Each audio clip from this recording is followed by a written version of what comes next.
कोल्हापूर महानगरपालिकेअंतर्गत असणारे परीख पूल, street light, नालेसफाई, अमृत योजना, थेट पाईपलाईन असे अनेक प्रश्न प्रलंबित आहेत. याबाबत वेळोवेळी निवेदनं देऊन देखील महापालिका अधिकाऱ्यांकडून कोणतीही उपाययोजना केली जात नाही.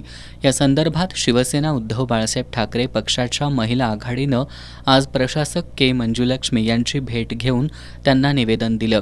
शहरातील सर्व प्रलंबित समस्यांवर संबंधित अधिकाऱ्यांना सूचना करून उपाययोजना कराव्यात अशी मागणी त्यांनी यावेळी केली.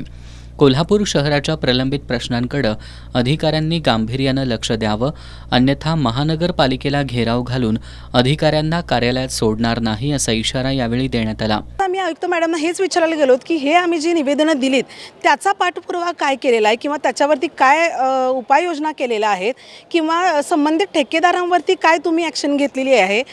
त्यांनी सकारात्मक उत्तरं जरी दिली असली तरी असं लक्षात येते की गेले अनेक वर्ष हे आंदोलनं असतील किंवा जे काही निवेदनं असतील ह्यावरतीच प्रशासक म्हणजे त्यांना काही याचं महत्त्व नाही आहे.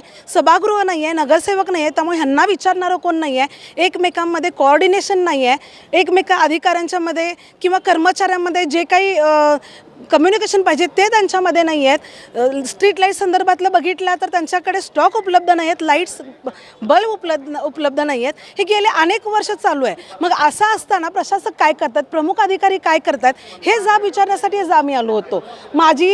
मी मॅडमना विनंती केलेली आहे, ह्या आठवड्यात जर हे नाही पूर्णत्वास नेलं तर शिवसेना महिला आघाडी शिवसेना स्टाईलनं जे काही करायचं आहे महापालिकेला घेराव घालेल आणि अधिकाऱ्यांना जाब विचारेल.